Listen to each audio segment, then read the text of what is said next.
They were actually from Botswana. They were actually Boss Crew Fungus test, and he actually came down from Bots and he came to school and to study there. So then he kind of brought the name down, and assessment, my kind of assessment. So and then other cats like Dave, Ochini Grindis, from originally from Joburg, he also came down, and then also Bongs Bongani was also like uncannies and stuff. So we were like kind of like affiliated in a way, like Uncanny, the Dark Lords, or whatever name we had, the First Cases, the Groundworks, the Fifth Floors. We were all like kind of in the same thing.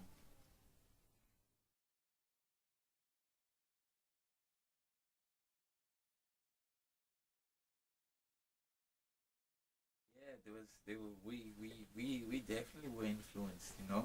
The underground scene here was small. It's very small. So we were inspiring each other actually. So there was some very inspirational cats. Like sure, like Human. Human was like he was with Groundworks, and yeah, homie was. I mean, like he was just a normal cat.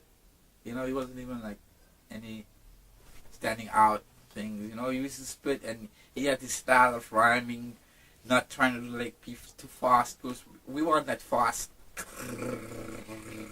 Trying to say as many words in as short as time possible. He had a very relaxed style. He was just took his time and whatever. So yeah, he also passed away back in the day. Yeah.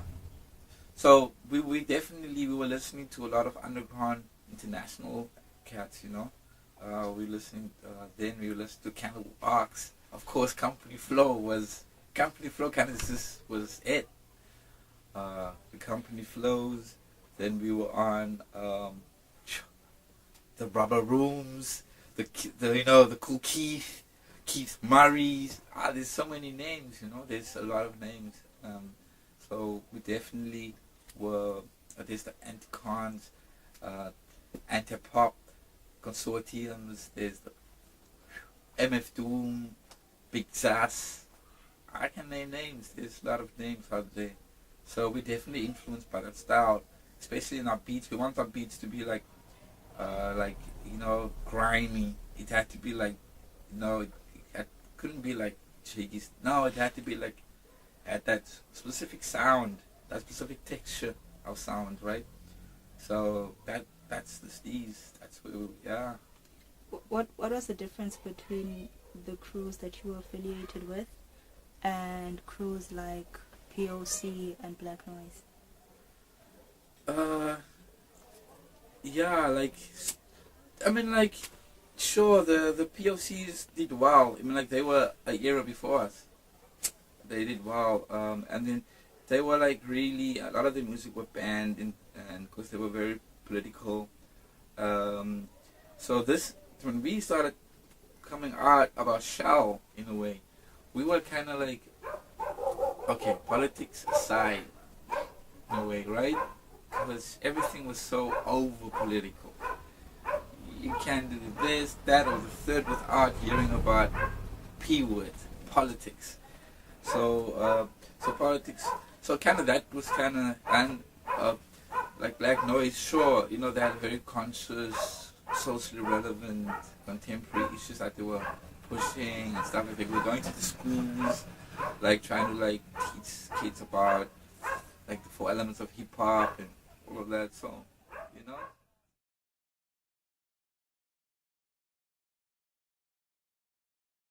we went on to another stage. We were tired of the happy clappies, the feel good rhymes. Like, oh, let's hold hands to make the world a better place. We were tired of it. We were like, no, we were angry. And we were frustrated. And we wanted our rhymes to say that. What? When you die, they say rest in peace. So we're not looking for peace on earth, because that's what you get when you die. Right? You're going to get your peace. Right now, we don't want to know about peace. No. Fuck the peace. We wanted to say, yo, this is what's happening. So the idea that we really come across, like, yo, we were just like nihilistic. You know, we were like, had this dark sense of expression. Everything wasn't about feeling good or being okay. We wanted to be angry. We wanted to, you know, we wanted to express our anger. And we took a very dark stance, right? Yeah, and there's all the thing about conscious. Conscious was kind of the in thing at the time. Yo, man, you had to be conscious. Yeah, the conscious raps. We were like, come now. We don't want to be conscious, you know, because it's been done. We kind of wanted to push another style. Oh. So we went into what we call the dark raps. You know, it was in the dungeon, right? Because we felt that we were all living without shackles, but we were still in the dungeons.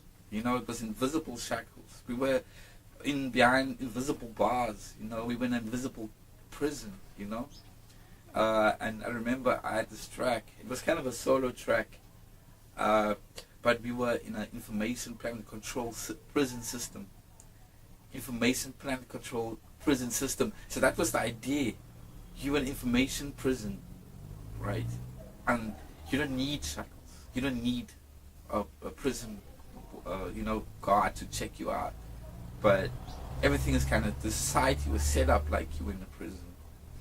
And this concentration camps, you know, you were locked down in.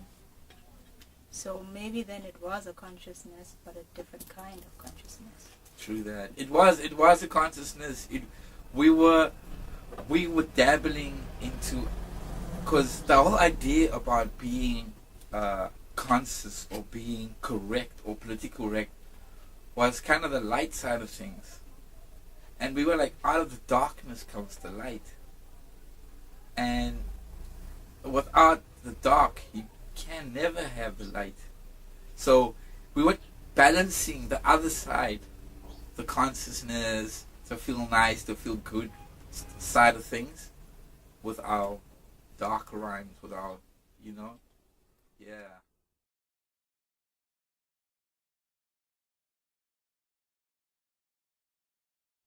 The Dark Lords. The Dark Lords. What came first, the Dark Lords or the League of Shadows? It started out with the Dark Lords. The Dark Lords. After Cleanse Fist, we formed the Dark Lords. And the Dark Lords, it actually ended up to be the inner circle of the League of Shadows, right? So the League, and later on the League of Shadows were formed, but we first formed the Dark Lords. It was the inside core, and that was like the center of us, of our activities. So the Dark Lords were like myself, Loxonism, Merciless Midas, and Garlic. That was really the Dark Lords. And then we were always tied with Fungus, you know, with Justin. And then you know, then we thought, okay, let's branch out, like, you know, and the league sort of took shape. The League of Shadows. Yeah. Is it true that the League of Shadows started after Loxonism went missing? No. Okay. The League, actually, Loxonism was part of the League. It was part of the League of Shadows. And, man, it was crazy time. Very amazing. And hip-hop world, I mean, like, I'm just getting a feeling. I was like, wow, it was so, like, electric in the air, you know. I really felt something else buzzing around the hip-hop. And we were sitting up late nights, used to write rhymes together, all of us, work on concepts, freestyles, battles. Oh, and homie could battle. He could battle for days. He could battle like he would, like, He would battle each cat in the crew. You know, you like take it. I had like a list, like a little book, and like, okay, take that one. Next, you next. Or you know, he used to go like that. He used to have cats. Like he used to battle cats. Would he take if he's beat you, or just take? I don't know how it worked for him, but for him it was just like I'd battle you. You know, sort of like it was a test of skill, also exchange of ideas, and also to touch each other's minds. You know, to challenge others' thoughts. You know, and to push each other. You know, you have to be pushed. You have to be like, you could do better in a way. You know, that wasn't really like battling. It was more like, yo, you can do better, right? And I remember the last time that I ever spoke to him. I was in a taxi, and he called me. And you know, when you're in a taxi, you don't want to like talk too much or too loud because you're sitting like this with like 14 or 12, I don't know how many people, all listening to your conversation, and they're like kind of sitting right next to you, close up. So I was sitting in a full taxi, and homie was calling me, and he just said, yo, just listen. And he started spitting a freestyle. So he called me to spit the freestyle. I didn't know, but I was listening to the free, and he was like speaking about the crew, about how it was just like how we looked out for each other. You know, cats used to come sleep on my couch. Cats used to be like just bomb rush my spot, and it was fun. It was cool. He never said no. It was, yeah, come through. And so he was just like saying how great it was, you know. I didn't know that was he's saying goodbye to me in a way also. But now that I reflect, and I'm like, he was saying goodbye in that freestyle. Can you imagine saying goodbye in a freestyle? But that was Loxinism for you.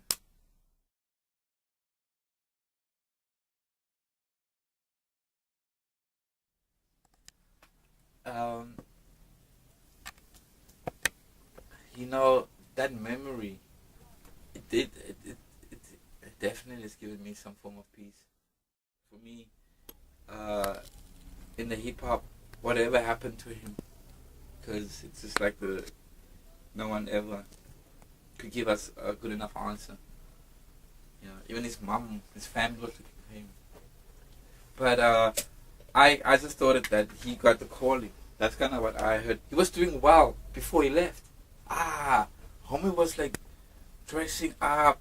He was like, he got a job. He was looking serious. He was like, man, I'm gonna make it. You know, I'm gonna do this. I've got a kid. I'm gonna, you know. He looked very serious. And I remember he used to come before work, after work, come to my house, and homie was to be like smart, you know, and he was like getting himself sorted with stuff, like, and then he just disappeared.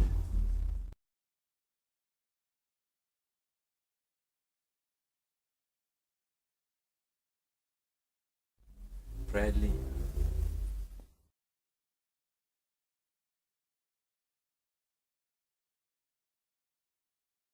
Bradley means storyteller. It actually comes from Old English bard, B-A-R-D. So Brad, storyteller, Bradley, from the countryside. I was sitting with other homie one day, and I used to call myself Dreadster. As my first MC name was Dreadster, Dread. So and then homie was like, I was just sitting, and he was like, yo, Dreadlox. He used to call me like, cause he called me like Dread. And then he was like, Dreadlocks, yo, Dreadlocks. And then one day he just said like, yo, Brad. And then I think he confused himself one day, and he couldn't just combine Brad and Dreadlocks. And he just came up with like Bradlox, and it was like, hey, Bradlox. It was like, that's it. And that's how the name started. His name was DJ Trouble. He was a jungle drum bass DJ. So he's from Zim. So Trouble, he's the one that came up with the name Bradlox. And Bradlox was me coming into flourishing, me coming into fullness, me coming into another form, phase, another stage. It was not a phase, but it was more of like coming in full cycle. I was just coming in full bloom. Really, um, I was feeling centered in myself, confident in myself. I was feeling confident on being me. Would you say that Bradlox is your everyday personality? Bradlox. A lot of people, yeah, Bradlox. Some people have some misconceptions about me, right?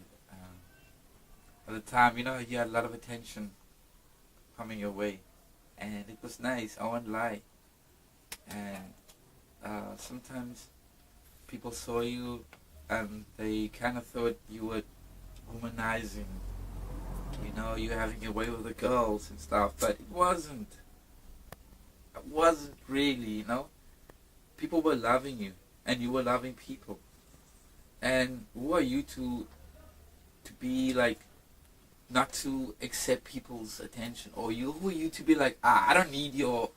You need people. So, and in my nature as a person, I am by nature friendly. I'm open to conversation. I'm open to debate. I'm open to, So for me it was like, and Bradlox is my everyday, Bradlox. Because kind of like, even when I work with kids, it's like, I work a lot with kids. And a lot of the time it's easier for me to say Bradlox to the kids. Hey, just call me Bradlox. And then they're like, hey, that's kind of funny, but it's cool. It kind of breaks the ice. Bradleys, there's 110 million Bradleys on the planet. But that day when trouble was like, yo, Bradlox, I was like, hey, why didn't I think about that?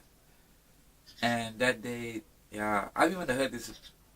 After that piece, other people started calling me Bradlox. I was like, nah, better not have this story. They don't know how it started, the name. So, yeah.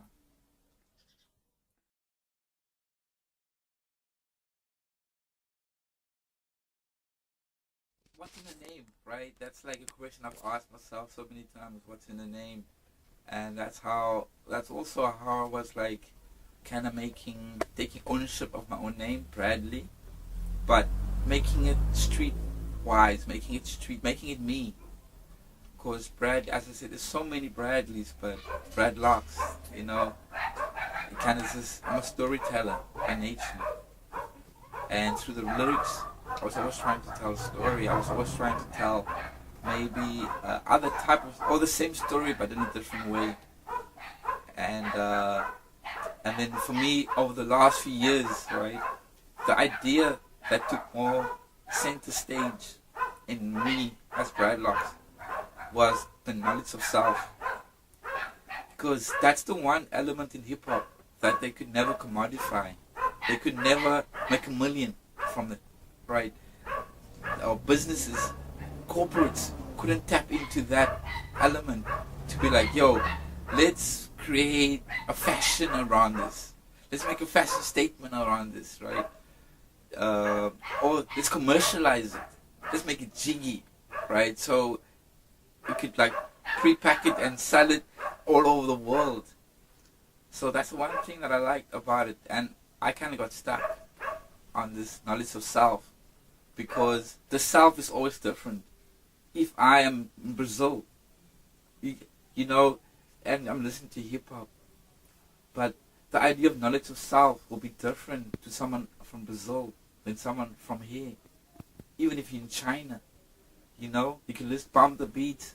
Everyone's like, yeah, knowledge of self. We're not telling everyone to be like American. We don't want people, this whole hip hop thing is not like wannabes. The knowledge of self element is actually the most important element in hip hop. It's the center of it all. It's actually the core of hip hop.